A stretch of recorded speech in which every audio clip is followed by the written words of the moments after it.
Am I crazy for ruining my ex-fiance's life after he kicked me out of his car on the highway? That is the question of the night. Welcome back to Midnight Cravings. I'm your host. They say love requires sacrifice. They tell us that to be a good partner, you have to endure, forgive, and put yourself last. But at what point does sacrifice become stupidity? And when does a good partner decide to stop being a victim and start being the villain? For Daphne, that moment happened at 60 miles per hour. She was engaged, planning a wedding, and driving to visit her sick future mother-in-law. Then, in the blink of an eye, she was standing alone on the side of a road, watching her fiancé drive away to comfort his ex-girlfriend. Most people would cry. Daphne? She decided to get even. So, settle in, turn down the lights, and let's devour the story. This is the Diamond Air. The highway stretched out like a gray ribbon under the overcast sky. Inside the climate-controlled silence of the Mercedes, Daphne stared at the road ahead. She was a woman who prided herself on control. As the operations director of a booming tech startup, she solved problems for a living. But the problem sitting in the driver's seat next to her was becoming unsolvable.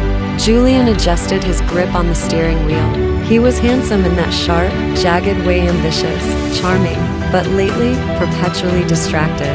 They were on their way to visit his mother, Martha, who was, as usual, deathly ill, according to her latest text message. Then, Julian's phone buzzed. The car's Bluetooth system lit up. The name on the screen made the air inside the car drop 10 degrees.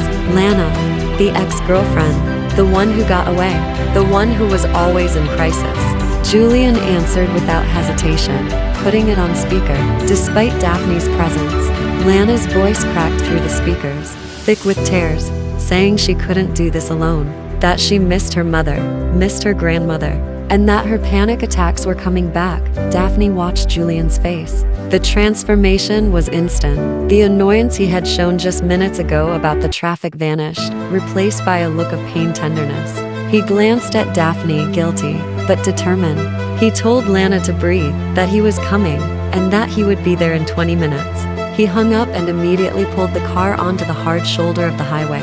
The hazard lights clicked rhythmically, like a countdown to the end of their relationship. Julian turned to her, his voice dripping with that manipulative softness she had learned to hate. He told her that Lana was spiraling, that her mental health was fragile, and that he had to go to her. Daphne blinked, looking out at the barren highway, reminding him that they were on the way to his sick mother. Julian waved a hand dismissively. He told Daphne to get out, to call a ride or catch a bus. He said she should go take care of his mother, that it was good practice for when they were married, an addition for daughter-in-law of the year.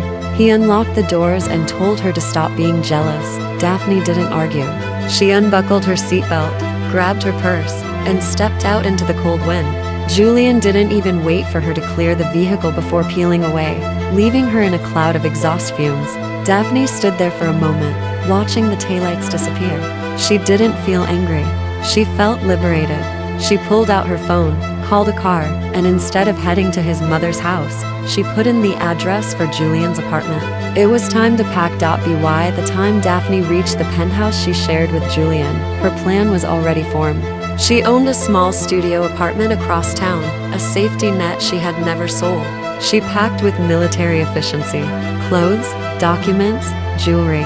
In 2 hours, she had erased herself from his home. Her phone buzzed. It was the private hospital where Julian's mother, Martha, was staying. The receptionist informed her that Mrs. Martha's prepaid account was empty and they needed a top-up for her medication and the private suite, of course. Martha, the woman who looked at Daphne like she was hired help, always relied on Daphne's wallet. Julian was the visionary, which meant he was terrible with cash flow. Daphne had been quietly paying his mother's medical bills for months. Daphne's voice was crisp as she gave the receptionist Julian's personal cell number. She stated clearly that she was no longer associated with Mrs. Martha or her son, and that all billing inquiries should be directed to him. She hung up and blocked the hospital's number. Then, she tried to call Julian to inform him of the change. It went straight to voicemail. He had blocked her number so he could enjoy his comfort session with Lana uninterrupted. Daphne laughed, a dry, humorless sound. She sent a text from her business line saying simply, "We're done. Don't come looking for me." The next morning, Daphne walked into the company she had helped build from a garage startup into a multi-million-dollar enterprise, Technova. Julian was the CEO, the face of the brand, but Daphne was the spine. She managed the teams, the contracts, the operations. Years ago, when they started, Julian had convinced her to work for a lower salary, claiming that his money was her money, that she didn't need equity or a title, and that he would give her an allowance to help with taxes. Even back then, Daphne had pushed back. She demanded a proper title and a market rate salary. Thank God she did, because today, she was walking in to resign. But when she opened the door to Julian's glass-walled office, she stopped cold. Julian was there, looking disheveled, and sitting in Daphne's ergonomic chair, spinning around like a child.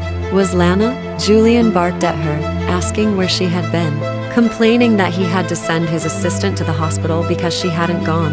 Daphne ignored him and walked to her desk, opening her briefcase. She mentioned that she had tried to call, but he had blocked her. Lana pouted, widening her eyes innocently, begging Daphne not to be mad, claiming nothing happened and that she shouldn't be so insecure. Daphne chuckled at the word insecure and told Lana to get out of her chair. Julian interrupted, standing up and buttoning his blazer. He announced that Lana was staying. She was joining the team. She needed a job and stability, so she was taking Daphne's role as director of operations. Daphne would be her deputy. She could train her. Julian explained it as if it were simple math, saying Lana had lived abroad and had worldly experience, so Daphne could handle the grunt work while Lana managed the vision. The silence in the room was deafening. Daphne smiled, a smile that didn't reach her eyes, and dropped her resignation letter on the desk. Julian scoffed, telling her to stop bluffing, that she wouldn't leave because she loved the company and she loved him. Daphne corrected him. She loved the potential of both, but both were bankrupt. Of any value now. She turned to leave, but Julian grabbed Lana's hand and shouted that she should go, to see how long she lasted without him, but not to expect a severance package. Daphne walked out to the main floor. The open plan office was silent. Her team, 15 of the sharpest minds in the industry, watched her. They had heard everything. She went to her desk to pack her personal items. Lana followed her, smirking, acting the part of the victor. She reached for a box on Daphne's desk, offering to help pack. Lana grabbed a pen cup and accidentally dropped it. A vintage fountain pen rolled out, and the nib smashed against the concrete floor. Daphne froze. It wasn't just a pen. It was a gift from her late grandmother, given on her high school graduation. It was the only thing she had left of her. Lana giggled, saying she was clumsy, that it was just an old pen and Daphne could buy a new one. The rage that Daphne had suppressed on the highway finally exploded. She didn't scream. She simply turned and slapped Lana across the face. The sound cracked through the office like a gunshot. Lana shrieked, clutching her cheek. Julian rushed out, screaming at Daphne, asking if she was insane over a pen. Daphne hissed that it was her grandmother's, and that Julian was worthless. Daphne stormed out. But she didn't leave alone. Within 24 hours, her entire department resigned. They knew who did the real work at Technova. Without Daphne, Julian was just a man in a suit with a lot of bad ideas. Daphne didn't have to look for work. The market knew her value. 2 days later, a headhunter contacted her with an offer from Sterling Corp, the industry giant. The CEO, Oliver Sterling, was a legend. Young, ruthless, but fair. He offered double her salary and, more importantly, he wanted her team. He told her he had watched her from afar, seen how she turned a chaotic startup into a machine. And he wanted that machine at Sterling Corp. Daphne accepted. Meanwhile, Technova was collapsing. Without Daphne's team, operations halted. Clients walked. Julian hired a fixer to replace Daphne, a micromanaging tyrant who docked pay for being 1 minute late. The remaining staff fled. Julian was desperate. He tried to text Daphne, begging her to come back, offering her a raise of a few $100s. She blocked him. Months passed. Daphne thrived at Sterling Corp, but Julian wasn't done. He found out where she worked and decided to ambush her. It happened in the underground parking garage. Daphne was walking to her car when a hand grabbed her wrist. She reacted on instinct, her stiletto heels stomping down on a foot. Julian screamed, hopping on one leg. He looked terrible unshaven, wearing a wrinkled suit. He accused her of being a traitor, of stealing his team and ruining his company. Daphne coldly replied that she didn't steal anyone, that they left because he was a bad leader. Julian lunged at her, screaming that he would ruin her. Suddenly, security guards swarmed them, and stepping out from the shadows was Oliver Sterling. He asked if there was a problem, his voice low and dangerous. Julian froze. He looked at Oliver with a mix of pure hatred and fear. He spat at Oliver, accusing him of thinking he was special just because he was the legitimate one. Daphne looked between them. The resemblance, the jawline, the eyes. Julian was Oliver's half-brother. Oliver ordered the guards to get him out. As Julian was dragged away, he screamed that he would get what was his, that his mother deserved her place, that they were Sterling's. Oliver apologized to Daphne for the disturbance, calling it family drama. Daphne regained her composure and said she didn't need details. She just wanted to work. The climax of Julian's delusion happened at the Sterling Corp annual gala. It was a black tie event, dripping in diamonds and champagne. The entire Sterling family was there, including Oliver's father, the chairman. Midway through the speeches, the doors burst open. Julian walked in, pushing a wheelchair. In it sat Martha, his mother, but she wasn't dressed for a gala. She looked unwashed, frantic, and the smell that wafted off them made the nearby guests gag. Martha screamed at the chairman, Arthur, calling him by name, demanding he look at his son. She yelled that he had promised to leave his wife and that they would be a family. The room went silent. The chairman turned pale. Julian shouted that they didn't need his charity, but they deserved the shares because he was a Sterling. It was a train wreck. Julian thought this would be his moment of glory, his public claiming of his birthright. Instead, it was a humiliation. Security descended on them. As they were dragged out, Martha was screaming about how she had groomed Julian to take over, how Daphne wasn't good enough for him because she wasn't aristocracy. The irony was palpable. The mother who had looked down on Daphne for being common was now being thrown out like trash. While Daphne stood on the VIP balcony, holding a glass of champagne, watching them fall, after the gala, the truth came out. The chairman admitted to the affair years ago, but had cut ties because Martha was unstable. To save the company's stock price, he retired immediately, handing full control to Oliver. Daphne received a massive bonus. Julian received a restraining order.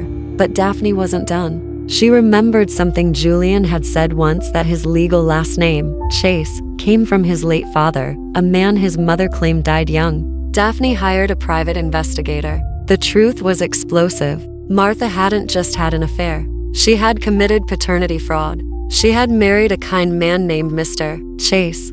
Let him raise Julian. And when Mr. Chase died, his family simple, hardworking farmers had poured their life savings into Julian, thinking he was the last of their bloodline. They had starved themselves to fund Julian's startup lifestyle. Daphne anonymously mailed the DNA test results and the photos of Julian's lavish, and now failed, life to the Chase family. The result was swift. The Chase family, uncles, aunts, cousins, descended on the city. They didn't care about corporate politics. They wanted their money back. The last Daphne heard, Julian and Martha were being sued by the Chase family for fraud. They were drowning in debt. Julian had to sell his penthouse, his car, and move into a squalid apartment. And Lana came crawling back to Daphne one last time. She cornered Daphne at a coffee shop, looking disheveled. She begged Daphne to take him back, saying he still loved her. She admitted she wanted to be free because Julian was obsessive and wouldn't let her leave now that he had lost his money. Daphne stirred her latte, looking at the woman who had smirked while breaking her grandmother's pen. She told Lana that she had stolen him, that she had sat in her chair and laughed. Now, he was all hers. Daphne said she didn't recycle trash. She signaled the waiter to call the police, saying the woman was harassing her. Lana fled, but Daphne wasn't just passive. She tipped off Julian that Lana was planning to skip town with the last of his jewelry. Julian caught her at the bus station. They were stuck together, two miserable, toxic people, dragging each other down into poverty and resentment. A match made in hell. In the end, Daphne was promoted to manage the new branch in a different city, leaving the chaos far behind. She found success, peace, and eventually, a partner who knew that love wasn't about leaving someone on the side of the road. As for Julian and Lana, they say misery loves company, but I think in their case, misery is the company. They are trapped in a prison of their own making, bound by debts and mutual hatred. It's a reminder for all of us here at Midnight Cravings. Be careful who you step on while you're climbing the ladder, because if you slip, they might just be the ones watching you fall. If you enjoyed this serving of sweet revenge, don't forget to like, subscribe, and hit that notification bell. We have plenty more stories brewing in the dark. Until next time, sweet dreams, and watch your back.